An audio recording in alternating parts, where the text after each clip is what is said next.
আমরা মাটির তৈরি মানুষ, মৃত্তিকা পুত্র, মাটি দিয়ে আমাদেরকে আল্লাহ তাআলা বানাইছে।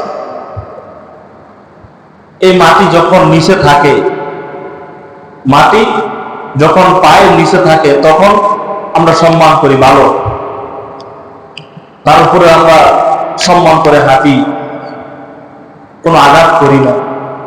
এই মাটিটা যখন আমাদের গায়ের উপরে আসে, জামার উপরে আসে, পরে গায়ে লাগে, তখন কি করি?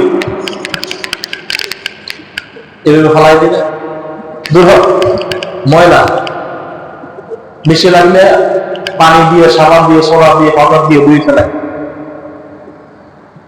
গায়ে লাগলে ধরে ফেলাই দিই।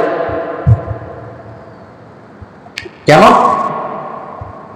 মাটি গায়ে লাগছে, ফেলাই দেন কেন? তো মাটি তো এটা নিচে থাকা যায় না, এটা পায়ের নিচে থাকবে, এটা উপরে উঠলেই তাকে আমরা ফালাই দিই। তা আমরা মাটির মানুষ,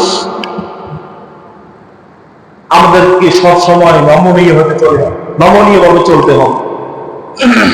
যখনই আমরা অহংকার বশত একটু আগুনের মতন উপরে উঠতে থাকবো, আগুনের শিকার মতন উপরে উঠবো, তখনই আল্লাহ তাআলা মাটির মতন জেরে আমাদেরকে আল্লাহ তাআলা জাহান্নামের